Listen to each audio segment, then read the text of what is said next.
வடசென்னையில் நம்மளுடைய மாத்தூர் பகுதியில் எந்த இடம் பார்த்து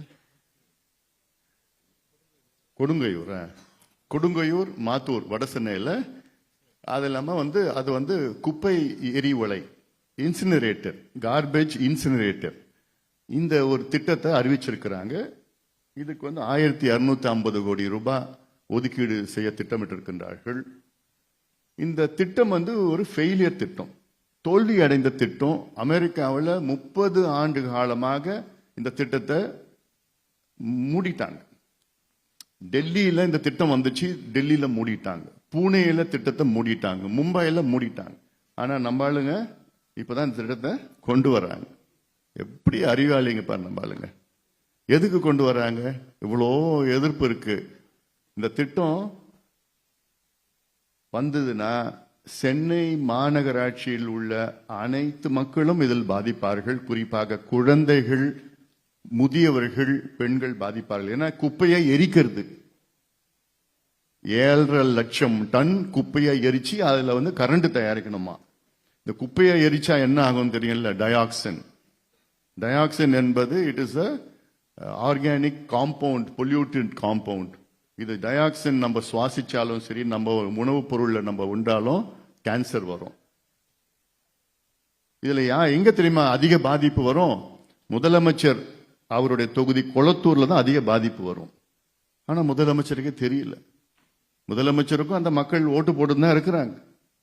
தெரியாம திமுக இந்த திட்டம் கொண்டு வர மூலமாக சென்னை மக்களை நேரடியாக கொலை செய்து கொண்டிருக்கின்றார்கள்.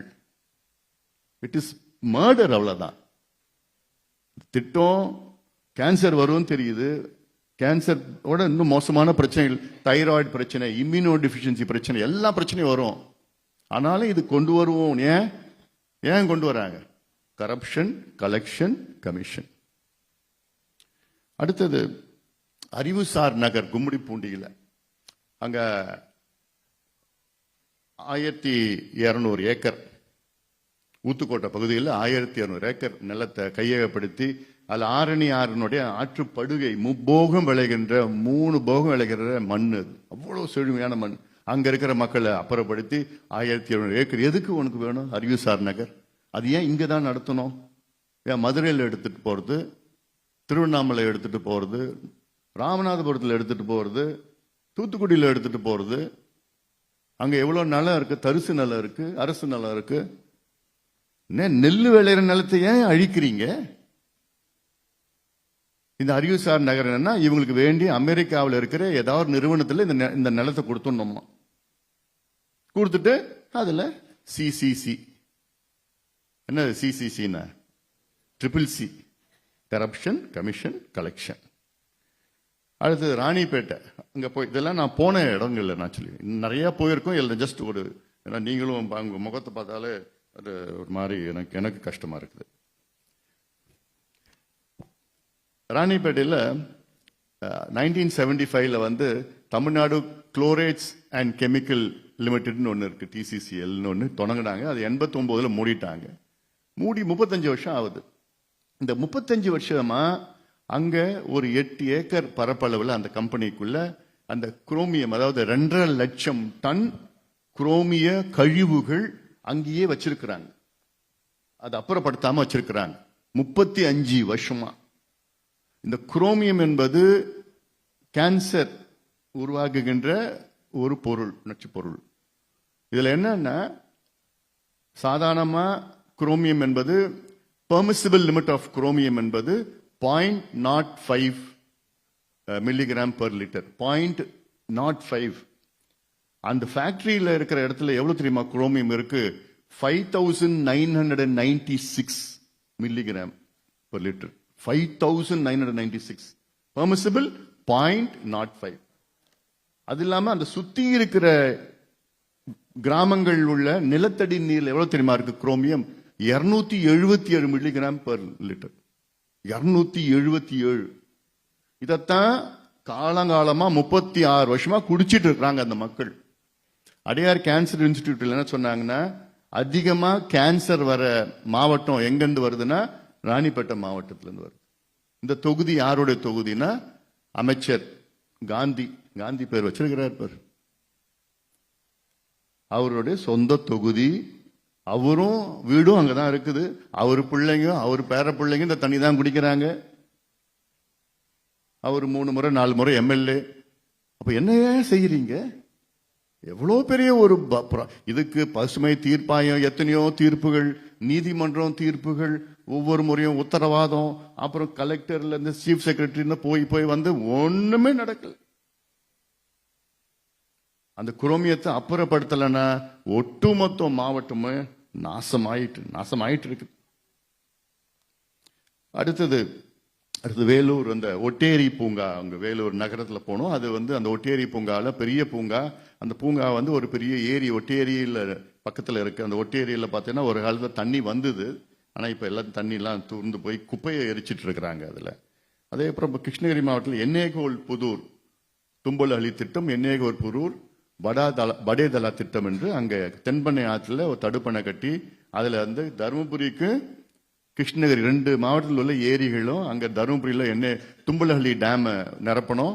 இங்க இருக்கிற 22 ஏரிகளை படேதலா ஏரியை விட்டுட்டு 22 ஏரிகள் நிரப்பணும்னு திட்டத்தை நிறுத்திட்டாங்க. நான் தருமபுரி எம்பியா இருந்த நேரத்தில் தான் அது போராட்டம் பண்ணி அதுக்கப்புறம் ஒரு 300 கோடி அதிமுக கடைசி காலத்தில் அறிவிச்சாங்க. 2019 அறிவிச்சாங்க. அதனால அது முழுமையாக நிறுத்திட்டாங்க. இப்போ திமுக நிறுத்திட்டாங்க. அப்புறம் நான் போய் பார்த்ததுக்கு பிறகுதான், அந்த இடத்துல போய் பார்த்ததுக்கு பிறகுதான் அடுத்த நாள் கலெக்டர் வந்து இந்த திட்டத்தை மறுபடியும் தொடங்கினார். அங்க போய் பார்த்து நான் சொன்னேன், அடுத்த வாரம் நான் வந்து சாலை மறியல் போராட்டம் பண்ண போறேன்னு சொன்னதுக்கு பிறகு அடுத்த நாளே கலெக்டர் அங்க சாயங்காலமே போன் பண்ணி இல்லைங்க நாங்க பண்ணிடுறோம் சொல்லி தொடங்கிட்டாங்க. அப்போ இதெல்லாம் நம்ம போய் பார்க்கலன்னா அப்படியே கிடப்பில் போடும். இதனால கிட்டத்தட்ட கிருஷ்ணகிரி மாவட்டத்தில் 10,000 ஏக்கர் பாசனம் கூடுதலா இருக்கும், நிலத்தடி நீர் உயரும், எல்லாம் எவ்வளோ திட்டங்கள் சொல்லிட்டு இருக்குது. அடுத்தது அங்க கிருஷ்ணகிரி மாவட்டத்தில் மாம்பழம் விவசாயிகளை நான் பார்த்தேன், சந்திச்சேன் நான். அந்த மாம்பழ விவசாயிகள் ரொம்ப பாவப்பட்ட விவசாயிகளா இருக்கிறாங்க. கிருஷ்ணகிரி மாவட்டம் தான் தமிழ்நாட்டில் அதிகமா மாம்பழம் வந்து சாகுபடி செய்யறது கிருஷ்ணகிரி மாவட்டம். அதாவது சேலம் நம்ம சொல்றோம், சேலம்னா ஒரு காலத்துல சேலம், தருமபுரி, கிருஷ்ணகிரி, நாமக்கல் இதெல்லாம் ஒரே மாவட்டமா இருந்தது. அப்பதான் சேலம் மாவட்டம், சேலத்து மாம்பழம்னு. சேலத்துல மாம்பழமே கிடையாது. மாம்பழம் எல்லாம் தருமபுரியில கிருஷ்ணகிரியில தான் இருக்கு. அந்த கிருஷ்ணகிரியில என்னன்னா இந்த வருஷம் ஒரு டன் மாம்பழம் 8,000 ரூபாய் 9,000 ரூபாய் அவ்வளவுதான். அது பறிக்கிறதுக்கு கூலியே இல்ல, போதில்லை. ஆந்திராவில் என்ன பண்ணிருக்காங்க தெரியுமா? 4,000 ரூபாய் ஒரு டன் வந்து ஊக்கத்தொகை கொடுத்திருக்கிறாங்க ஆந்திரா அரசு. கர்நாடக அரசு 4,000 ரூபாய் ஊக்கத்தொகை கொடுத்திருக்கிறாங்க. ஆனா நம்ம அரசு ஒன்னத்தையும் அதை பத்தி கண்டு கூட இல்லை. அதே போன்று அங்க ஒரு பெரிய ஒரு மாஃபியா காட்டல், அந்த மாங்கூழ் ஃபேக்டரி காட்டல் உங்களுக்குள்ள. முதல்ல 100 ஃபேக்டரி இருந்தது, இப்போ வந்து 3 ஃபேக்டரி. அந்த 3 ஃபேக்டரியும் ஒரே ஆள் தான். அது யாருன்னா ஆளுங்கட்சிக்கு வேண்டியவங்க. அவங்க தான் இதுல விலை நிர்ணயம் செய்யறது. மாம்பழத்துக்கு ஒரு டன்னுக்கு 25,000 ரூபாய் மினிமம் சப்போர்ட் பிரைஸ் பிக்ஸ் பண்ணணும். இதுதான் வாக்குறுதியா கொடுத்தாங்க திமுக வாக்குறுதி பத்தி உங்களுக்கு தெரியும். அதுக்கப்புறம் கிருஷ்ணகிரி மாவட்டத்தில் வந்து ஒசூர் பக்கத்தில் கிழவரப்பள்ளி அணைக்கு போய் பார்த்தேன். கிழவரப்பள்ளி அணை வந்து தென்பண்ணை தண்ணி அங்கிருந்து அப்புறம் தென்பண்ணை ஆறுன்னு உருவாகுது. அங்கிருந்து வந்து கேஆர்பி டேம் வருது கிருஷ்ணகிரிக்கு. கிருஷ்ணகிரியில இருந்து கேஆர்பியிலேருந்து தென்பண்ணை ஆறு வருது. கடலூர்ல போய் முடியுது தென்பண்ணை ஆறு. அதுல என்னன்னா அந்த கிழவரப்பள்ளி அணையில போய் பார்த்தா அப்படியே அந்த ஃபோம் இருக்கும்ல, சோப்பு நுரை இருக்கும், அது மாதிரி சோப்பு நுரை வந்து 1 கிலோமீட்டருக்கு மேல 1/2 கிலோமீட்டர் மேல ஹைட்ல போகும். தண்ணி திறந்து விட்டாங்கன்னா அவ்வளோ கெமிக்கல் அங்க இருந்து வரும். எங்கிருந்து வருதுன்னா பெங்களூர் கழிவு, பெங்களூர் கெமிக்கல் ஃபேக்டரி சுத்தி இருக்கிற இடத்துல அவ்வளோ கெமிக்கல், அன்ட்ரீட்டட் சூவேஜ் அப்படியே நேரா வருது. அது அவ்வளோ மோசமா இருக்குது. அதுக்கு தமிழ்நாடு அரசு பசுமை தீர்ப்பாயம் எவ்வளோ தீர்ப்புகள் வழங்கியும் ஆஸ் யூஷுவல் நம்ம ஆளுங்க தூங்கிட்டு இருக்கிறாங்க. அடுத்தது செய்யார் வந்து செய்யார்ல சிப்காட், மேல்மா சிப்காட்னு, அதுல ஏற்கனவே சிப்காட் 3000 ஏக்கர் இருக்கு. இன்னொரு 3000 ஏக்கர் வேணும்னு சொல்லிட்டு அங்க முப்போகம் விளைகின்ற அந்த மண்ணு 11 கிராமம் 12 கிராமத்துல அப்புறப்படுத்தி சிப்காட்னு சொன்னாங்க. அங்க மக்கள் வந்து எதிர்த்து போராட்டம் பண்ணாங்க. அதுல வந்து 7 பேர் குண்டர் சட்டத்தில் அடிச்சாங்க. உலகத்திலேயே போராடுகின்ற விவசாயிகளை குண்டர் சட்டத்தில் அடைத்த ஒரே ஆட்சி திமுக ஆட்சி. அது வரலாற்றுல இது பதிவு பண்ணியாச்சு. இது இப்படி ஒரு ஆட்சி தேவையா? விவசாயிகள் சோறு போடுற கடவுள் விவசாயிகளை குண்டர் சட்டத்துல போடுகின்ற ஆட்சி திமுக ஆட்சி. அடுத்தது நந்தன் கால்வாய் திட்டம் திருவண்ணாமலை மாவட்டத்தில். அதை பார்த்தா இது கிட்டத்தட்ட 80-90 ஆண்டு காலம் கோரிக்கை. துறிஞ்சல் ஆறுன்னு ஒன்று இருக்கு, வேடியப்பன் மலைன்னு இருக்கு. அங்கே அந்த துறிஞ்சல் ஆறுல இருந்து அங்கே கீரனூர்னு ஒரு பகுதியில் அணை ஒன்று வெள்ளக்காரங்காலத்தில் கட்டினது தடுப்பணை. அங்கிருந்து ஒரு 22 ஏரி திருவண்ணாமலையிலையும் 18 ஏரி விழுப்புரம் மாவட்டத்திலையும் கிட்ட ஒரு 40 ஏரி கொண்டு போகணும். அவ்வளவுதான் அந்த திட்டம். இந்த திட்டத்தை எவ்வளவு காலமா பண்ணிட்டு இருக்காங்க?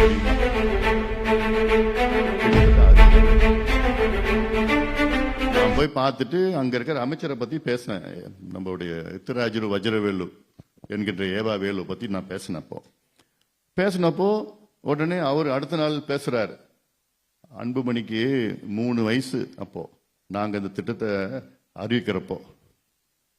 நான் கேட்டேன், வெக்கமா இல்லையா உங்களுக்கெல்லாம்? எனக்கு நீங்க 56 வயசு ஆகுது, 3 வயசுல நீங்க அறிவிச்சு இன்னுமா நடத்திட்டு இருக்கீங்க? உங்களுக்கே வெக்கமா இல்லையா சொல்றதுக்கு? எத்தனையோ முறை நீங்க ஆட்சி பண்ணீங்களேயா? இது என்னையா அப்படியே பெரிய திட்டமாயா? இது எவ்வளவு செலவாகும் அந்த திட்டத்துக்கு? ஒரு 300 கோடி ஆகும். அவர் பாக்கெட் மணி, அது அவரே பண்ணிடலாம்.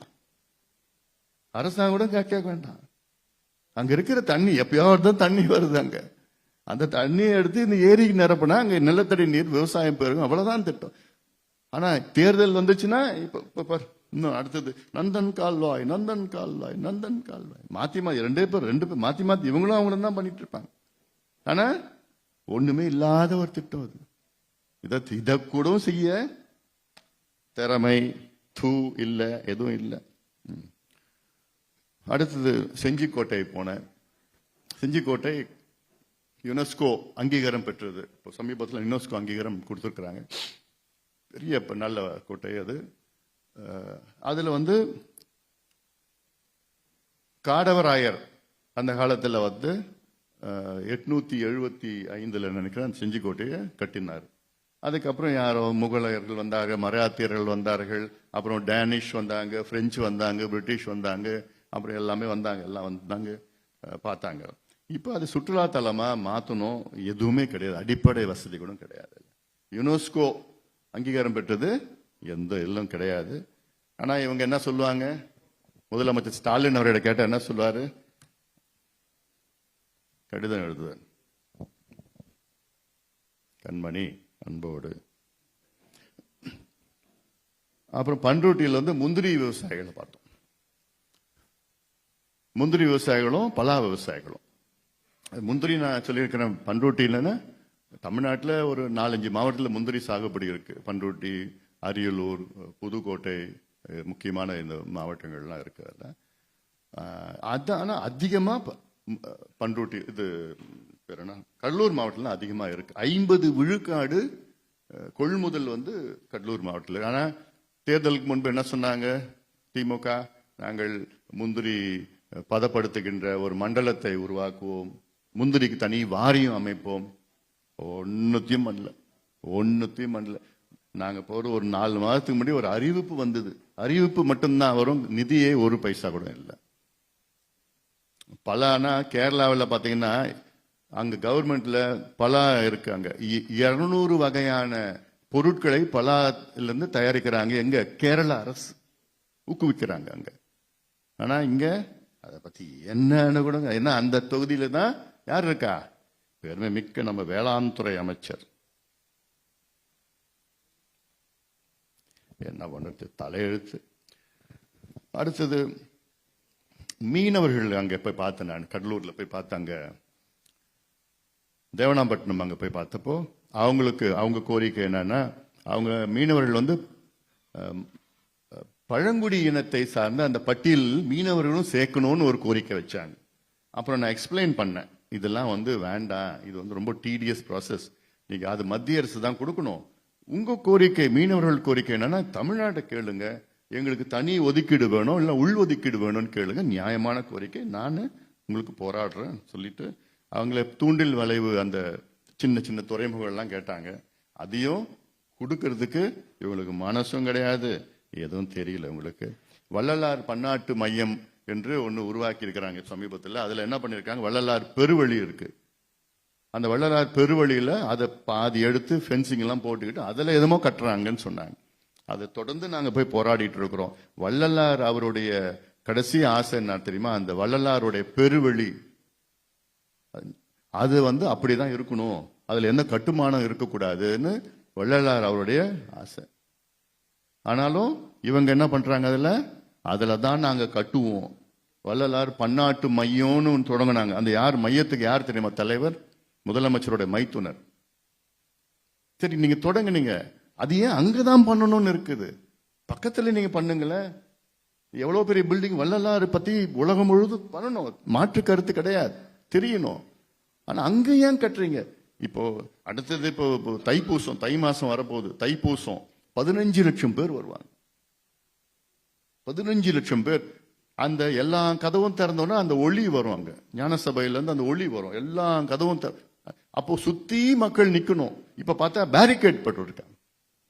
எப்படி பார்ப்பாங்க அந்த ஒளியை, எப்படி பார்ப்பாங்க? இதெல்லாம் புரிஞ்சு கூட, அடிப்படை புரியல் கூட இல்லாத ஒரு அரசுனா, ஐயோ இதெல்லாம் நான் சொல்லிட்டேன்.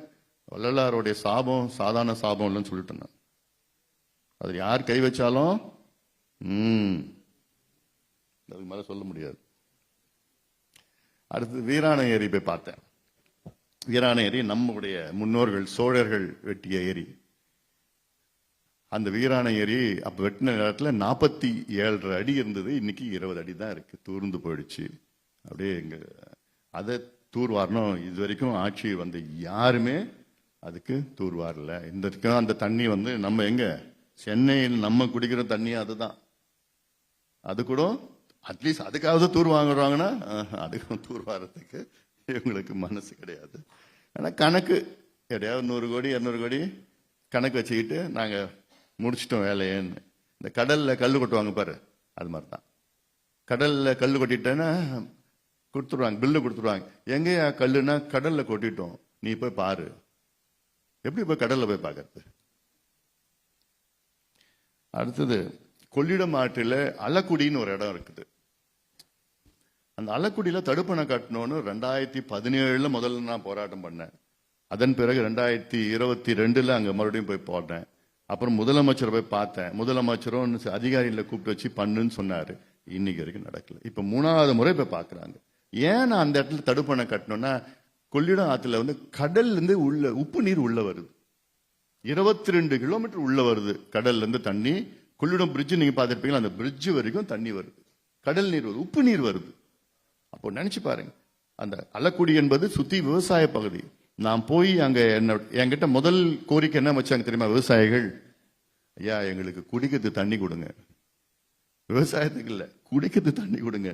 எங்க கொள்ளிடம் ஆற்று கரையில இருக்கின்ற விவசாயிகள் எங்களுக்கு குடிக்கிறது தண்ணி வேணும்னு கேட்டாங்கன்னா எவ்வளவு வெக்கக்கேடு, எவ்வளவு பெரிய ஒரு மோசடி நடந்துட்டு இருக்கு. 60 ஆண்டு காலம் ஆட்சி செய்கிறாங்களே, அது கூடமா அவங்கள பண்ண? முகத்துவாரத்துல ஒரு சின்ன தடுப்பணை கட்டினா கடல்ல இருக்க தண்ணி உள்ள வராது, அவ்வளவுதான். இது கூட பண்ண முடியாத ஐயா. அடுத்தது நெல் கொள்முதல் நிலையத்தை போய் பார்த்தோம். அது இந்த காட்சியில நீங்க பார்த்திருப்பீங்க. நீங்க குறிச்சின்னு ஒரு பகுதியில், கும்பகோணம் பகுதியில், அங்கே ஒரு கிராமத்தில் போய் பார்த்தா அங்கே பார்த்து நெல் கொள்முதல் நிலையம். அதில் கெப்பாசிட்டி கிடையாது, ஒன்றும் கிடையாது. அப்படி நெல் அழுகி நாசமாயி முளைச்சி தூரத்துல இருந்து பார்த்தா ஒரு நாத்தம் அடிச்சிட்டு இருக்கு. என்னடா நெல்லு தானே இருக்கு போது, என்ன நாத்தம்? கிட்ட போய் பார்த்தா அப்படியே அழுகிய நெல்லு, டன் கணக்குல அழுகி இருக்கு, டன் கணக்குல முளைச்சிருக்கு. அவங்களுக்கு பார்த்தா அவங்கள போய் கேட்டா பாவமா இருக்கிறாங்க. அவங்க அவங்க உள்ள இருக்கிற மூட்டை தூக்குறவங்க, சார் நாங்க என்ன சார் பண்ணுவோம்? அவங்கள போய் என்னால ஒன்றும் சொல்ல முடியல. எங்களுக்கு இடம் இல்லை சார், நான் இவ்வளவுதான் சார், இதுக்கு மேல பண்ண முடியல. நான் வரேன்னு சொல்லி அதை கிளீன் பண்ண நிலையில் இது. முந்தின நாள் சுத்தப்படுத்திட்டாங்க. சுத்தப்படுத்தியும் இவ்வளவு மோசமா இருந்ததுன்னா, சுத்தப்படுத்தலைன்னா எவ்வளவு மோசமா இருந்திருக்கும். அது இதெல்லாம் போய் பார்த்து அதெல்லாம் சாதாரணமா இவங்கெல்லாம் பண்ணல. இவங்க தான் நான் டெல்டா காரன்னு சொல்றாருல முதலமைச்சர். அப்ப டெல்டா காரர்னா என்ன பண்ணி இருந்துக்கணும்? டெல்டா நமக்கு சோறு போடுதுன்னு உலகத்துக்கே தெரியும். அந்த டெல்டாவில் அங்க விளைகின்ற நெல்லை பாதுகாத்து வைக்கிறதுக்கு ஏன் இவங்க இவ்வளவு காலமா செய்யல? அது என்ன, ஒரு நிறைய நல்ல ஒரு ஷெட்டு பண்ணலாம், எவ்வளவு மாடர்ன் டெக்னாலஜிஸ் வந்திருக்குது. ஏன்னா என்ன பிரச்சனை, 45 லட்சம் டன் நெல் கொள்முதல் செய்யறாங்க. தமிழ்நாட்டில் 1,20,000 டன் நெல் உற்பத்தி ஆகிறது. அதுல அரசு 45 லட்சம் டன் தான் கொள்முதல் பண்றாங்க. மீதி தனியார் கொள்முதல் பண்ணிட்டு இருக்கிறாங்க. 1/3 தான் அரசு கொள்முதல் பண்ணுது. அந்த 1/3 கொள்முதல் பண்ற 45 லட்சம் டன்னுக்கு ஸ்டோரேஜ் கெப்பாசிட்டி எவ்வளவுனா 18 லட்சம் டன் ஸ்டோரேஜ் கெப்பாசிட்டி வச்சிருக்காங்க. 35 லட்சம் டன் ஸ்டோரேஜ் கெப்பாசிட்டி வச்சிருக்கணும். இவ்வளவு காலமா முதலமைச்சரா இருந்திருக்கிறீங்க, இவ்வளவு காலமா ஆட்சி பண்ணிருக்கீங்க, டெல்டாவில இருந்து நீங்க வந்திருக்கிறீங்க. ஏன் அந்த நெல்லை பாதுகாத்து சேமிக்கிறதுக்கு கூட உங்களால கெப்பாசிட்டி பில்டிங் பண்ண முடியாதா? ஏன் பண்ண முடியல? ஏன் பண்ணல? அடுத்தது திருச்சியில அங்க போய் பார்த்தா, திருச்சியில காவேரி ஐஆர் திட்டம்னு ஒண்ணு, ஐஆர்னு ஓடுது அங்க. அது பார்த்தா பெரம்பலூர் மாவட்டம் பயன்பெறுகின்ற பகுதி. அங்க இருக்கிற மலையில இருந்து, கொல்லிமலையில இருந்து வர தண்ணி அங்க ஐஆர்ல கனெக்ட் பண்ணி வருதானா பத்தாது, போதுமானது இல்லை. அதுல மேட்டூர் உபநீர் திட்டத்துல இருந்து அங்க சரபங்கா நதியில திருமணிமுத்தாறுல இருந்து அங்க ஐஆர்ல இணைக்க வரணும்னு சொல்லிட்டு அந்த ஒரு கோரிக்கை அங்க இருக்கிற மக்கள் அந்த கோரிக்கை வச்சாங்க. அப்ப திண்டுக்கல் போனேன். அங்க குடகனாறு, திண்டுக்கல்ல குடகனாறுன்னு ஒண்ணு இருக்கு. மேற்கு தொடர்ச்சி மலை, திண்டுக்கல் பழனி மலையில, கொடைக்கானல் மலையில இருந்து வர தண்ணி எல்லாம் வருதாங்க. அது ஆத்தூர், திண்டுக்கல் ஆத்தூர் தொகுதின்னு ஒரு இருக்கு. அதுதான் யாருன்னா ஐபி தொகுதி. ஐபின்னா என்னது? அமைச்சர் தொகுதி, ஐ பெரியசாமி தொகுதி. அவர் தொகுதியில் வருது. அது காமராஜர் அணைன்னு ஒண்ணு கட்டியிருக்கிறாங்க அங்க. ஆத்தூர் காமராஜர் அணை நல்ல பெரிய அணையா இருக்கு. ஆனா அந்த அணை தண்ணி இல்லை. ஏன் தண்ணி இல்லைன்னு பார்த்தா, அங்க நான் நடந்து போய் உள்ள போய் பார்த்தா, அந்த காட்டுக்குள்ள போய் பார்த்தா அந்த தண்ணி எல்லாம் வேறு இடத்துக்கு திருப்பிட்டு இருக்கிறாங்க. என்னன்னு போய் விசாரிச்சு பார்த்தா, அந்த தண்ணிய அங்க வர தண்ணிய, மலையில இருந்து வர தண்ணிய ஒரு செக் டேம், அங்க இருக்கிற டேம் இதுக்கு முன்னாடி சும்மா ஒரு கல்லு கொட்டி வச்சிருந்தாங்க. 1.5 அடி கல்லு கொட்டி வச்சிருந்தாங்க. அந்த கல்லுக்கு மேல தண்ணி போச்சுன்னா டேமுக்கு வரும் தண்ணி. டேமுக்கு தண்ணி போச்சுன்னா அதுதான் குடகனாறு. குடகனாரன் என்பது அந்த டேம்ல இருந்து தண்ணி போய் திண்டுக்கல் மாவட்டம், கரூர் மாவட்டம், அமராவதி ஆத்துல போய் கலக்குது. 2 மாவட்டம் மக்கள் பயன்பெறுவார்கள். அதுல திண்டுக்கல் நகரத்தில் உள்ள மக்கள் இந்த தண்ணி தான் குடிக்கிறாங்க. ஆனா அந்த டேமுக்கு தண்ணி போகாம என்ன பண்ணிருக்கிறாங்க தெரியுமா? திருட்டுத்தனமா அந்த 1.5 அடி டேம், செக் டேம 12 அடியா உயர்த்தி கட்டி அந்த தண்ணியை டைவர்ட் பண்ணி திருட்டுத்தனமா 500 மீட்டருக்கு ஒரு வாய்க்கால் கட்டியிருக்கிறாங்க. Concrete canal. திருட்டுத்தனமா எங்க கட்டியிருக்காங்கன்னா, காட்டுக்கு வழியில, வனப்பகுதியில, ஃபாரஸ்ட் ஏரியாவில் அனுமதி இல்லாம. இந்த டேமுக்கும் அனுமதி இல்லை, அந்த வாய்க்காலுக்கும் அனுமதி இல்லை. அதுவும் வனப்பகுதியில, ஃபாரஸ்ட் ஏரியாவில் இல்லீகலா கட்டி அவ்வளோ தண்ணியை டைவர்ட் பண்ணி எங்க போறாங்கன்னா, அமைச்சருக்கு வேண்டிய தொழிற்சாலைகள், அமைச்சருக்கு வேண்டிய பணக்கார விவசாயிகள். இந்த பக்கம் வந்துருச்சுன்னா ஏழை விவசாயிகள், அங்க பணக்கார விவசாயிகள். இது எங்க இந்த தண்ணி, மிச்ச தண்ணி எங்க போறோம்னா அமராவதி ஆத்துல போய் காவிரியில போனோம். ஆனா இவங்க என்ன பண்ணிருக்கிறாங்கன்னா, அந்த சோர்ஸ்ல போய் கீழே எடுத்துட்டு போய் அது வைகை ஆத்துல போய் இணைக்கிற திட்டம். எப்படி பிளான் பண்றாங்க பாரு. இதை நான் போய் பார்க்கறதுக்கு முன்னாடி எனக்கு அச்சுறுத்தல். இதுக்கு முன்னாடி 2-3 பேர் பார்க்க போனாங்க, வெட்டிட்டாங்க. என்னையும் போலீஸ் சொன்னாங்க போக வேண்டான்னு. நான் பார்த்துக்கலான்னு சொல்லிட்டேன், என்ன நடக்குதோ பார்த்துக்கலாம். அப்பயும் பார்த்தா 4-5 பேர் பைக்ல மிரட்டிட்டு போறாங்க. அப்போ இதுதான் ஆட்சியாயா? இதுதான் நிர்வாகமாயா? எவ்வளவு அநியாயம்! ஆயிரக்கணக்கான விவசாயிகளுடைய வாழ்க்கையை அழிச்சிட்டு இருக்கிறீங்களே, அது ஒரு அமைச்சர் அங்க இருக்கிறாரு. என்ன அனுமதி கிடைச்சீங்க இந்த டேம் கட்டுறதுக்கு? யார் அனுமதி கொடுத்தா உங்களுக்கு? எப்படி கட்டினீங்க? ப்ரூஃப் காமிங்க. காட்டுக்குள்ள ஒரு வாய்க்கால் கட்டுறீங்க, கான்கிரீட். நாங்க நந்தன் கால்வாய் கேட்கிறோம், அது கட்டி கொடுக்கறது துப்பு இல்லை உங்களுக்கு. காட்டுக்குள்ள இல்லீகலா ஒரு 500 மீட்டருக்கு மேல கட்டி இருக்கிறாங்கன்னா. அடுத்தது காவேரி குண்டார் திட்டம். காவேரி குண்டார் திட்டத்தை பத்தி நீங்க பேசிருப்பீங்க, நான் அதை சொல்லிட்டேன். நான் குண்டார் என்பது நம்முடைய பைனான்ஸ் மினிஸ்டர், நிதி அமைச்சர், திருச்சுழி தொகுதி. அவர் தொகுதியில தான் அங்க காவிரி குண்டார் வந்து அங்க போகுது, விருதுநகர் மாவட்டத்தில் போயிடுது. அது தங்கம் தென்னரசு தொகுதியில் போயிடுது. காவிரியிலிருந்து அந்த மாயனூர், கரூர்ல மாயனூர் பகுதியில் செக் டேம் கட்டி அங்கிருந்து கரூர் மாவட்டம், புதுக்கோட்டை மாவட்டம், சிவகங்கை மாவட்டம், ராமநாதபுரம் மாவட்டம், விருதுநகர் மாவட்டம், இந்த திருச்சி கூட, இந்த 6 மாவட்டங்கள்ல வழியா போனோம். வட வெள்ளாறுன்னு இருக்கு புதுக்கோட்டையில, வட வெள்ளாறுல கனெக்ட் பண்ணி அதற்கப்புறம் வைகை ஆறு வந்து போயிட்டு இருக்குது ராமநாதபுரத்துல, அதுல வைகையில கனெக்ட் பண்ணி இறுதியா வந்து குண்டார் வந்து விருதுநகர் மாவட்டத்தில் போய் கனெக்ட் பண்ணி 8 டிஎம்சி தண்ணி. இல்ல எவ்வளவு % வேலை முடிச்சுனா வெறும் 3% வேலை முடிச்சிருக்காங்க. எவ்வளவு நிதி ஒதுக்கீடு செஞ்சாங்கன்னா வெறும் 350 கோடி நிதி ஒதுக்கீடு. எவ்வளவு செய்யணும்? 14,000 கோடி. ஃபைனான்ஸ் மினிஸ்டர் தொகுதியில். காவேரியில இப்ப போன தண்ணி எவ்வளவு தண்ணி கடலுக்கு போச்சு? 50 டிஎம்சி தண்ணி கடலுக்கு போயிருக்கு. இப்போ சமீபத்தில் ஒரு 4 மாசத்துல எவ்வளவு தண்ணி இந்த திட்டத்துக்கு வேணும்? 8 டிஎம்சி தண்ணி வேணும். இதுல 2 லட்சம் ஏக்கர் கூட்டுலாம் பாசனம் பண்ணலாம். 2 லட்சம் ஏக்கர் எல்லா ஏரிகளும் தண்ணி நிரப்பலாம். 6 மாவட்டத்தினுடைய குடிநீர் பிரச்சனை தீர்க்கலாம். இல்ல ஆனா இது பத்திலாம் கவலை இல்ல, அக்கறை இல்ல. என்னையா ஆச்சு? அப்புறம் விருதுநகர்ல இந்த பட்டாசு தொழிற்சாலை தொழிலாளர்களை போய் பார்த்தோம். அவங்களுக்கு ரொம்ப மோசமான ஒரு சூழல், கையெல்லாம் அப்படியே பூத்து போச்சு, அவங்களுக்கு கரையை பிடிச்சி போச்சு. அங்கே எவ்வளவு சம்பளம்னா 370 ரூபாய், 360 ரூபாய், போதுமானது இல்லை. அவங்களுக்கு குறைஞ்சது ஒரு 600 ரூபாய்னா கொடுக்கணும். பாதுகாப்பு இல்லை. கிட்டத்தட்ட 31 பேர் இறந்துட்டாங்க. 10 விபத்துகள்ல 31 பேர் இறந்துட்டாங்க. அப்புறம் பசுமை பட்டாசுன்னு ஒண்ணுமே கிடையாது. சுப்ரீம் கோர்ட் ஜட்ஜுங்க பசுமை பட்டாசுன்னு சொல்லிட்டாங்க. கிரீன் கிராக்கர்ஸ், பட்டாசு பட்டாசு தான். அதுல எப்படியோ பசுமையா பட்டாசு இருக்க போகுது, பொல்யூட் பண்ணாம பட்டாசு. நம்ம தீபாவளிக்கும் கார்த்திகை தீபத்துக்கும் 2 நாள் தானே, ஒரு நாள் தான். அது ஒரு நாள்ல பட்டாசு வெடிச்சதுன்னா அப்படியே இதுவாயிடுமா, மாசம் ஆயிடுமா? அடுத்தது வைகை ஆற்றையும் பார்த்தோம், தாமிரபரணியும் பார்த்தேன். 2மே சாக்கடையா மாறிடுச்சு. நான் சொன்னேன், திமுக என்னைக்கு ஆட்சிக்கு வந்தாங்களோ 67ல இருந்து ஒவ்வொரு ஆத்தையும் சாக்கடையா மாத்திட்டு வராங்க.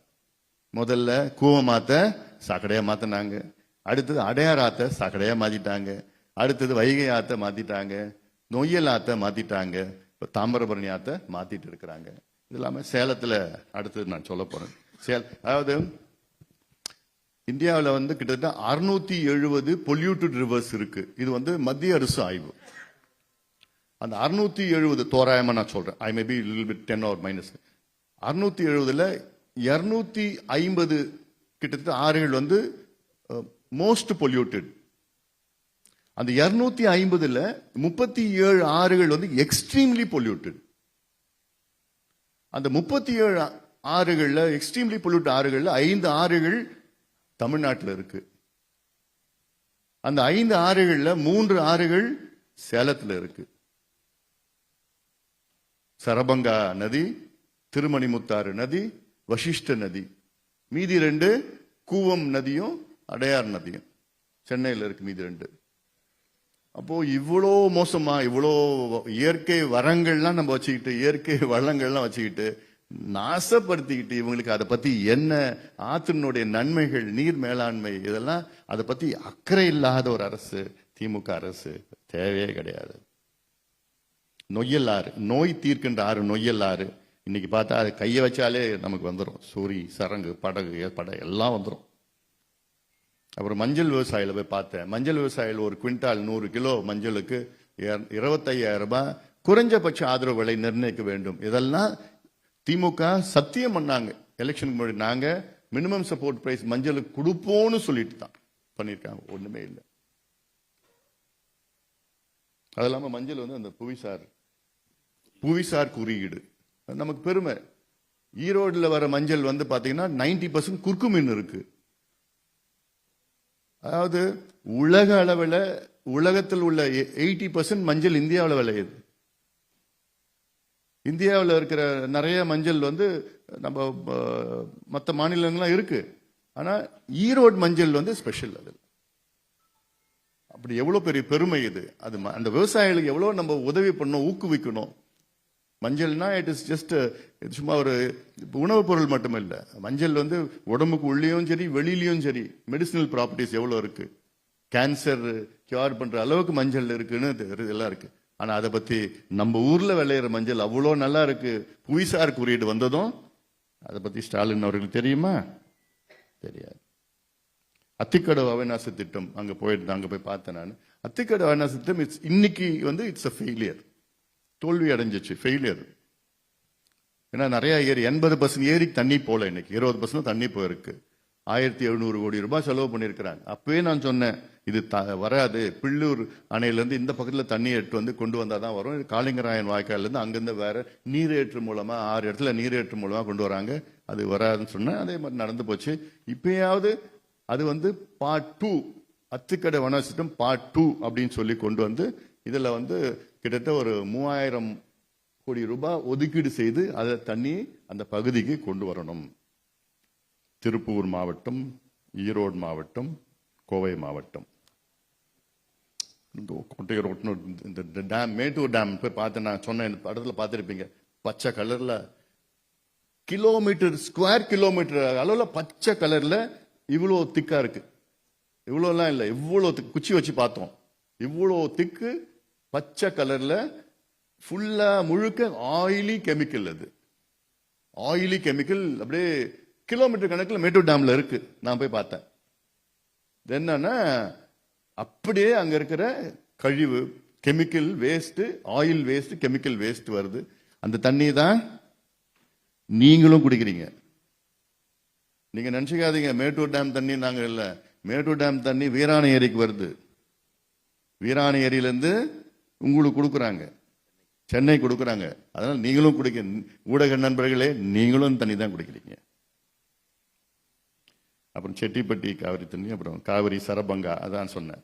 சரபங்கா சேலம் மாநகரம் குப்பையை கொட்டி, செட்டி சாவடி நேரத்தில் குப்பையை கொட்டி அவ்வளோ எரிச்சு தினம் டயாக்சின் போட்டு நாசப்படுத்திட்டு இருக்கிறாங்க. அதை பத்தி அதுக்கும் கவலை இல்லை. அங்க சுத்தி இருக்கிற சரபங்கா நதி, திருமணி முத்தாறு, வசிஷ்ட நதி, 3 நதி அந்த ஏற்காடு மலையிலிருந்து வருது, சேர்வராயன் மலையிலிருந்து வருது. அந்த தண்ணியை அங்கங்க தேக்கி வச்சு நிறுத்தி வச்சு சுத்தி இருக்கிறாங்க பகுதியில் போய் நிரப்பினா போதும். அந்த தண்ணி நல்ல சுவையான தண்ணி, நல்ல தெளிவான தண்ணி, சுத்தமான தண்ணி. அந்த சுவையான தெளிவான சுத்தமான தண்ணிய சாக்கடையில் விட்டுடுறாங்க. விட்டுட்டு மேட்டூர் தண்ணி வேணும், மேட்டூர் தண்ணி இது மாதிரி சாக்கடை தண்ணி அது. ஆனா சுவையான தண்ணிய சாக்கடையில் விட்டுடுறாங்க. இதுதான் திராவிட மாடல், சூப்பர் மாடல். என்ன எப்படி கையில வெண்ணெய் வச்சுக்கிட்டு நெய்க்கு தேடுற கடையா இருக்குது. நிறைய வேலை இருக்குங்க நமக்கு நம்ம ஆட்சியில. அடுத்தது வசிஷ்ட நதி போய் பார்த்தோம். அது ஆத்தூர்ல வருது. ஆத்தூர் வசிஷ்ட நதி இந்த வெள்ளாறுல இருந்து போய் அப்படி போகுது. அங்க ஆத்தூர்ல இருந்து ஆத்தூர் டவுனுக்கு எப்ப என்ட்ரு ஆகுது அந்த வசிஷ்ட நதி, அப்படியே மோசமா இருக்கு. அந்த சேகோல இருந்து அந்த அவ்வளோ கழிவு அதுல போய் சேர்க்கிறாங்க. அப்புறம் அரியலூர் மாவட்டம் போகணும். சிமெண்ட் தொழிற்சாலைகள், லைம்ஸ்டோன் குவாரி ஒரு பிரச்சனை, சிமெண்ட் தொழிற்சாலைகள் பிரச்சனை. லைம்ஸ்டோன் குவாரியில எல்லாமே அங்க அப்படி கணக்கெல்லாம் இல்லை, அங்கங்க அப்படியே எடுத்து அதை லாரியில எடுத்துட்டு வராங்க பாரு, வேகமா வராங்க. ரோடு முடிஞ்சு போச்சு, ரோடு தேய்மானம் இருக்கு. அடுத்தது ஆக்சிடென்ட்ஸ் நிறைய நடக்குது, பொல்யூஷன் நடக்குது. இந்த சிமெண்ட் ஆலைகள் என்ன மொத்தமா 5-6 ஆலைகள் தான் இருக்கு, சிமெண்ட் ஆலைகள். அதுல எரிச்சு பண்ணிட்டு இருக்கிறாங்க. எவ்வளவு காலமா அது துகள்கள்லாம் போய் பார்த்தா எவ்வளோ கேன்சர், எவ்வளோ நுரையீரல் பிரச்சனைகள்லாம் இருக்கு. ஆனா அந்த பகுதியில குடிக்கிறதுக்கு தண்ணி கிடையாது, ஒரு பள்ளிக்கூடம் சரியான முறையில் இல்லை. சோழர் பாசத்தை ஹாஸ்பிட்டல் ஒன்று சரியான ஒரு ஹாஸ்பிட்டல் கூட இல்லை. ஆனா எவ்வளோ லட்சம் கோடி தெரியுமா சம்பாதிக்கிறானுங்க. அது அந்த சிமெண்ட் கம்பெனிங்க அது ஏதோ 80,000 ஒரு வருஷத்துக்கு 80,000 கோடி லாபம் மட்டும். 80,000 கோடி லாபம். ஆனா அங்க இருக்கிற மக்களுக்கு அடிப்படை வசதி கிடையாது. அந்த மக்களை அழிச்சு, மண்ணை அழிச்சு, தண்ணியை அழிச்சு பண்றாங்க. சோழர் பாசன திட்டம் இது அந்த காலத்துல சோழர்கள் வெட்டி அந்த ஆக்சுவலா அந்த காலம் பாத்தீங்கன்னா ஒரு 1000 ஆண்டுகளுக்கு முன்பு அந்த பகுதியில் அரியலூர் மாவட்டம் அவ்வளவு பசுமையா செழுமையா இருந்தது. அந்த அரியலூர் மாவட்டம் இன்னைக்கு பாத்தீங்கன்னா குடிக்கிற தண்ணி இல்லை. ஆனா அவ்வளோ பெரிய ஏரிகள், நானும் தமிழ்நாட்டில் 38 மாவட்டம் போயிட்டு பார்த்துட்டேன். 38 மாவட்டத்தில் அதிக பெரிய ஏரிகள் உள்ள மாவட்டம் அரியலூர் மாவட்டம். அரியலூர் மாவட்டத்தில் உள்ள ஏரிகள் போன்று நான் எந்த மாவட்டத்திலையும் நான் பார்க்கல. அடுத்தடுத்து பெரிய பெரிய ஏரிகள். அன்னைக்கு போய் பார்த்தது சித்தமல்லி ஏரி, அது வந்து 950 ஏக்கர் தான். சேரன்மாதேவி ஏரின்னு ஒண்ணு 1500 ஏக்கர், பெரிய ஏரி அல்ல. சுக்குரன் ஏரி 1100 ஏக்கர், கரிவெட்டி ஏரி 1200 ஏக்கர், எல்லாமே பெரிய பெரிய. சோழகங்கம் ஏரி என்ன ஏரி? பொன்னேரி. அந்த சினிமா வந்ததுக்கு அப்புறம் உங்களுக்கே தெரியுது. அந்த பொன்னேரி வெட்டினது காலத்துல சோழர் வெட்டியர்ல 27 கிலோமீட்டர் வந்து நீளம், 27 கிலோமீட்டர் நீளம், 5 கிலோமீட்டர் அகலம். இன்னைக்கு வெறும் 5 கிலோமீட்டர் நீளம், தண்ணி இல்ல. இதுல என்ன பியூட்டி தெரியுமா? இந்த ஒவ்வொரு ஏரியும் நான் சொன்ன ஏரிகள், சோழகங்க பொன்னேரி வந்து கொள்ளிடத்துல இருந்து எவ்வளவு தூரம் தெரியுமா இருக்கு? 6.5 கிலோமீட்டர். சுக்கிரன் ஏரி 8 கிலோமீட்டர், சித்தமல்லி ஏரி 8.5 கிலோமீட்டர் இருக்கு, சேரன்மாதேவி ஏரி 5 கிலோமீட்டர். எல்லாமே கொள்ளிடத்துக்கு பக்கத்திலே இருக்கு. இதுல எல்லாமே இதுல ஒன்னு ஏரினா அப்படியே தண்ணி ஃப்ளோ ஆகி அதுக்கப்புறம் பொன்னேரிக்கு வந்து பொன்னேரியில இருந்து வீராண ஏரிக்கு போகுது. இதுதான் அந்த சிஸ்டம் வந்து சோழர்கள் வச்சாங்க சிஸ்டம். ஆனா இன்னைக்கு ஒரு சொட்டு தண்ணி இல்லை. ஆனா இதுதான் நாங்க கேட்கிறோம், சோழர் பாசன திட்டம், அரியலூர் சோழ பாசன கொடுங்கயா அப்படியா. கடல்ல வேணா நாங்க விடுவோம் தண்ணிய, ஆனா அரியலூர் விட மாட்டோம், உங்க ஊருக்கெல்லாம் கொடுக்க மாட்டோம், ஊருக்கு கொடுக்க மாட்டோம். சாதாரணமா திட்டையா எங்க? நீங்க பெரிய கெனால் நீர் ஏற்றி எதுவும் தேவையில்லை, கொள்ளிடம் அங்கேயே இருக்கு. 5 கிலோமீட்டர் 8 கிலோமீட்டர் 9 கிலோமீட்டர் கொள்ளிடம் இருக்கு. அந்த தண்ணியே இந்த ஏரிக்கு நிரப்ப முடியல. பேசி வேஸ்ட்டுங்க. தருமபுரியில் அப்புறம் ஈச்சம்பாடி அணை இப்ப பார்த்தது, தொப்பூர் கணவாய், அந்த ஆக்சிடென்ட்ஸ் நிறைய, தொப்பூர்ல ஆக்சிடென்ட்ஸ் நிறைய பார்த்துருப்பீங்க. சின்ன ஒரு ஷார்ட் பேசேஜ் அதில் காட் செக்ஷன்ல. அப்புறம் நிதின் கட்கரி அவரை போய் பல முறை போய் பார்த்துக்கிறது. இப்ப அதுல மொத்தம் 775 கோடி ரூபாய் அனௌன்ஸ் பண்ணாங்க. இப்ப 720 கோடி ரூபாய் ஒதுக்கீடு பண்ணி எல்என்டி வேலை வேகமா பண்ணிட்டு இருக்கிறாங்க. இதெல்லாம் இது எனக்கும் ஒரு பெரிய ஒரு அனுபவம்.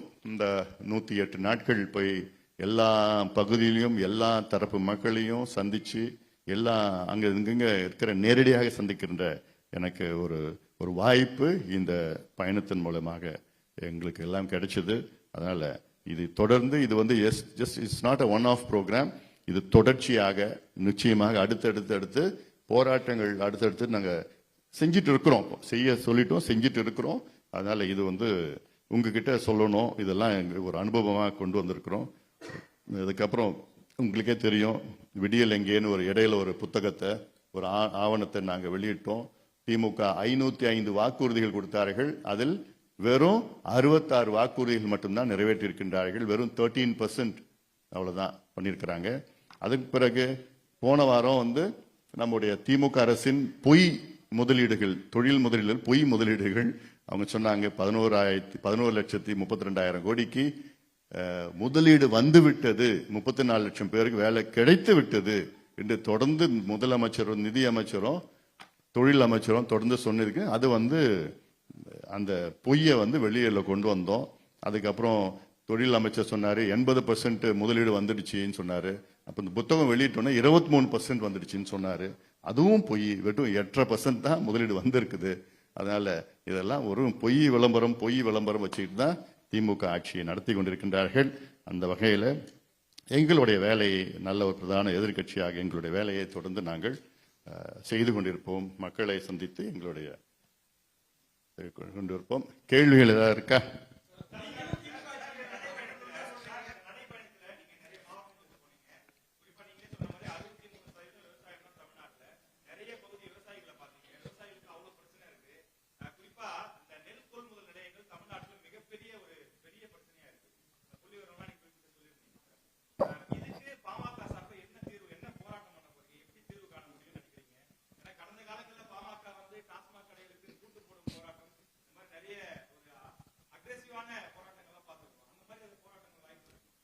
அதாவது இந்த பிரச்சனைக்கு பாமக வந்து ஏதோ இதுக்கு பிறகு போராடலாம் கிடையாது. பாமக கடந்த 30 ஆண்டு காலமாக போராடிட்டு தான் வந்துட்டு இருக்குது. ஒவ்வொரு பகுதியிலையும் போராட்டம் செஞ்சு தான் வந்துட்டு இருக்கிறோம். இவ்வளோ வருஷமா நாங்க அந்த பிரச்சனை, கொள்முதல் நனைஞ்சு போச்சு, முளைஞ்சு போச்சு, அழுகி போச்சுன்னா அங்க இருக்கிற இவர் வந்து எங்க உழவர் பேரியக்கத்தின் மாநில தலைவர் ஆலயமணி எங்க டெல்டா பகுதியில் இருக்கிற கும்பகோணம் பகுதியில் இருக்கிறவர், அங்க திருவிடைமருதூர் பகுதியில் இருக்கார். அவரு அங்க இது மாதிரிலாம் பிரச்சனைனா உடனே அங்க தொடர்ந்து போராடிட்டு இருக்காரு. இப்போ என்னன்னா எல்லாமே இப்போ வெட்ட வெளிச்சமா வந்திருக்குது. இப்போ இந்த வருஷம் எல்லாருக்கும் வெட்டு வெளிச்சமா தெரியுது.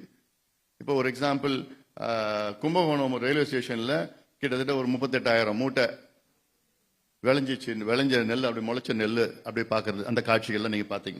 உங்க மூலயமா, ஊடகம் மூலயமா வந்திருக்குது. இப்ப நான் சொன்ன ஸ்டாட்டிஸ்டிக்ஸ் சொல்லியிருக்கேன். தமிழ்நாட்டில் 1,20,000 டன் நெல் கொள்முதல் செய்யறாங்க. அதுல அரசு வந்து வெறும் 1/3 தான் பண்றாங்க.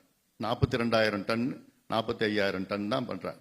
சரி, அவ்வளவுதான் பண்றாங்க, அரசு பண்றாங்க. அந்த 45,000 டன் வந்து சேமிக்கிறதுக்கு இடம் இல்லை அவங்களுக்கு.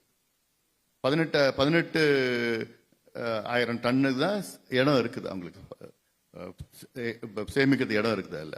ஸோ அப்போ இது இன்னும் இன்ஃப்ராஸ்ட்ரக்சர் பில்டிங் பண்ணணும். இது இட்ஸ் அ கண்டினியூஸ் ப்ராசஸ்.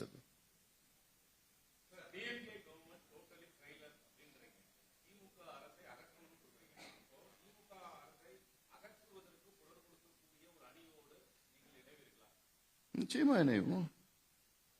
இன்னும் கொஞ்சம் பார்க்க போறீங்க, விரைவில் பார்க்க போறீங்க. அதுக்கு மேல எனக்கு இப்ப சொல்ல முடியல. கான்செப்டே அதுதான். அது அதாவது திமுக மேல இன்னொன்னு, நான் இந்த 100 நாள் போனதுல ஒரு கிளாரிங் ஆன ஒண்ணு நான் பார்த்தது என்னன்னா, அனைத்து தரப்பு மக்களும் திமுக மீது மிகுந்த கோபத்தில் இருக்கின்றார்கள். அது சாதாரண கோபம் கிடையாது. காத்துட்டு இருக்கிறாங்க, எலெக்ஷன் காத்துட்டு இருக்கிறாங்க, வெயிட் பண்ணிட்டு இருக்கிறாங்க. அது வந்து விவசாயிகளா இருந்தாலும் சரி, பெண்கள் இருந்தாலும் சரி, அரசு ஊழியர்கள் இருந்தாலும் சரி, மீனவர்கள் இருந்தாலும் சரி, நெசவாளர் இருந்தாலும் சரி, மாணவர்கள், இளைஞர்கள், தொழிலாளர்கள், தொழில் அதிபர்களும் சரி, தொழிலாளர்களும் சரி, வணிகர்களும் சரி, சிறு வணிகர்களும் சரி, பெரு வணிகர்களும் சரி, அனைத்து தரப்பு மக்களும் வந்து திமுக மீது அதிருப்தியில் நான் சொல்ல மாட்டேன், இது வந்து மைல்டு வார்த்தை, கோபத்தில் இருக்கின்றார்கள். அதனால இப்போ all they want is a good opposition, நல்ல ஒரு நம்பிக்கை ஊட்டுகின்ற ஒரு.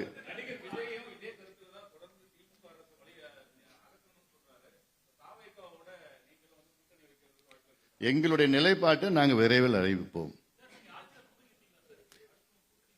அது தேர்தலுக்கு பிறகு பார்த்துக்கலாம். எதுக்குங்க? தேர்தல் முடிவுகள் எப்படி வருதோ அதுக்கு பிறகு அப்படிதான் பார்க்க முடியும். தேர்தல் முடியட்டுங்க, அப்புறம் சொல்லலாம். நான்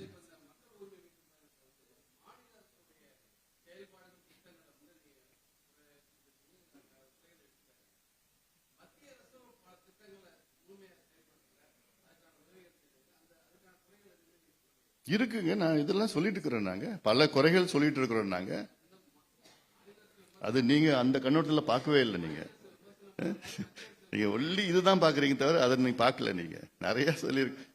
இப்போ இந்த ஈரப்பதம் இருக்குல்ல, நெல்லுக்கு ஈரப்பதம் வந்து இப்போ 18 விழுக்காட்டுல இருந்து 22 விழுக்காடா உயர்த்தணும்னு சொல்லிட்டு இவர் ஆஸ் யூஷுவல் வந்து கடிதம் எழுதியிருப்பார். அதாவது போராட்டம், அதுதான் ஒரு இதுக்கு நான் கேட்கிறேன், ஏன் நீங்க கொடுக்க கூடாதா? ஏன் கொடுக்க கூடாது? நீங்களும் கொடுக்கலாம் இல்ல, மத்திய அரசு கொடுக்கணும், ரைட்டு. ஏன் நீங்க கொடுக்கறது? நெல் கொள்முதல் சொல்றாங்க, இவங்க சொல்றாங்கல்ல 2,500 ரூபாய் ஒரு டன், ஒரு குவிண்டால் நெல்லுக்கு 2,500 ரூபாய் நாங்க சொன்னது நாங்க செஞ்சிட்டோம்னு சொல்றாங்க. இவங்க சொன்னது 2021 அறிவிச்சாங்க. அப்போ வந்து ஒரு குவிண்டால் நெல் உற்பத்தி செய்யறது வந்து கிட்டத்தட்ட வந்து 1,800 ரூபாய். இன்னைக்கு ஒரு குவிண்டால் நெல் உற்பத்தி வந்து 2,450 ரூபாய். 2,500 ரூபாய் கொடுத்து ஒன்றும் ஆக போறது இல்லை. இன்னொன்னு, அந்த 2,500 ரூபாய் கொடுக்கறது இவங்க இல்லை, அதுல வந்து 2,369 ரூபாய் கொடுக்கறது மத்திய அரசு. இவங்களோட பங்களிப்பு வெறும் 131 தான். போன வருஷம் 130 கொடுத்தாங்க. இந்த வருஷம் பெரிய மனசு பண்ணி 1 ரூபாய் கூடுதல், பெரிய மனசு பண்ணிட்டார் முதலமைச்சர் ஸ்டாலின். 1 ரூபாய் கூடுதல் பண்ணி 131 ரூபாய் கொடுத்துட்டார். கொடுத்துட்டு 2,500 யார் கொடுக்கறது? அவங்க கொடுத்த காசு அது. அதனால இப்ப இன்னொன்னு நிவாரணம் சொல்றாங்கல்ல, நெல்லு முழுகிடுச்சு. இன்னொன்னு பாத்தீங்கன்னா, கடந்த ஆண்டு நவம்பர் மாதம் சேதமடைந்த நெற்பயிருக்கு இன்னைக்கு வரைக்கும் நிவாரணம் கொடுக்கல. கடந்த ஆண்டு நவம்பர் மாசம். இப்போ பாத்தீங்கன்னா குறுவை 2 லட்சம் ஏக்கர் குறுவை சாகுபடி நாசமாயிடுச்சு. 1 லட்சம் ஏக்கர் வந்து சம்பா, இப்ப மறுபடியும் சம்பா வந்து மறுபடியும் மறுபயிர் பண்ணிருக்காங்க. ஏன்னா அழுகிடுச்சு, பயிர் அழுகிடுச்சு. குறுவை சாகுபடி நெல்லு போயிடுச்சு. இதெல்லாம் மத்திய அரசும் கொடுக்கணும், கேட்கணும். நீங்க என்ன பண்றீங்க? 4.5 லட்சம் கோடி பட்ஜெட்டை போடுறீங்கல்ல, ஏன் நீங்க அது 10,000 கோடி வருஷத்துல 10,000 கோடி 5,000 கோடி நீங்க இதுக்கு ஒதுக்கி வைக்கணும்ல.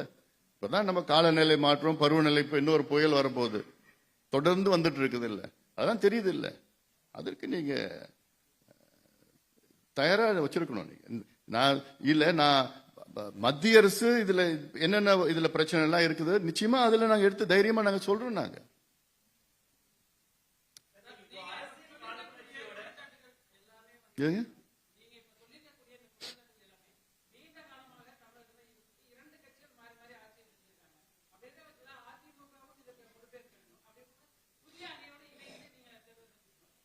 இல்லைங்க, நான் இப்ப இருக்கிற யார் ஆளுங்கட்சி? இப்போ ஆளுங்கட்சி தான் நான் கேட்க முடியும், வேற யார்கிட்ட நான் போய் கேட்க முடியும்? நான் அதுவும் நான் சொல்லியிருக்கிறேன். மாத்தி மாத்தி இவ்வளவு காலமா பண்ணிருக்கிறீங்களே, இது ஏன் செய்யல நான் கேட்கிறேன். சேலத்தை எடுத்துக்கங்க. சேலத்துல அவங்க முன்னாள் முதலமைச்சர் அவரு சேலத்துல ஒருவர் தான். அது அங்க ஏற்காடு மலையில இருந்து அவ்வளோ தண்ணி வருது, சரபங்கா நதியில இருந்து, திருமணிமுத்தாறுல இருந்து, வசிஷ்ட நதியில இருந்து வருது. அந்த தண்ணியே நம்ம மேட்டூர் தண்ணியே வேண்டாம் சேலம் மாவட்டம் முழுக்கும். அந்த தண்ணியை செக் பண்ணி டேம் பண்ணி அதுல அந்த பயன்படுத்தல. சேலம் மாநகரத்துக்கு தேவை வந்து 1 TMC, ஒரு வருஷம் முழுக்கும் 1 TMC தான். அங்க சேலம் பக்கத்துல வந்து பனமரத்துப்பட்டி ஏரின்னு இருக்கு, அது வந்து தூர் வாரனா 1 TMC கொள்ளும். இந்த சரபங்கா நதியிலிருந்து போகிறது 4 to 6 TMC தண்ணி சரபங்கா நதியிலிருந்து சாக்கடையா மாறி பூலாம்பட்டின்னு காவிரியில போய் கலக்குதுங்க, எடப்பாடி பக்கத்தில் போகுது. அதுல செக் பண்ணி அதுல 2 TMC தண்ணி பனமரத்துப்பட்டி ஏரியில எடுத்து போலாமே. நல்ல crystal clear sweet water. Yercaud தண்ணினா அவ்வளவு சுவையா இருக்கும் தண்ணி. அதை விட்டுட்டு மேட்டூர் தண்ணி வேணும், மேட்டூர்ல சாக்கடை தண்ணி தான் இருக்குது.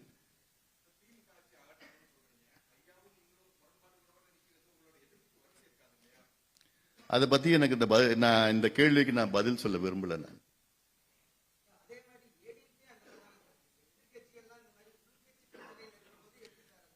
அது நீங்க இன்னொரு 2 மாதம் பொறுத்துக்குங்க, அவ்வளவுதான். இந்த 2 மாதத்துல தேர்தல் வரப்போது நீங்க பார்க்க போறீங்க. எதுங்க பாருங்க, கொஞ்சம் வெயிட் அண்ட் வாட்ச்.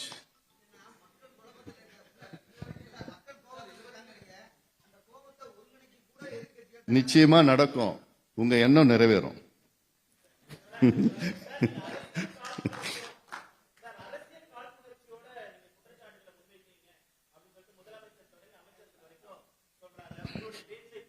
இதுக்கு பதில் சொல்ல சொல்லுங்க.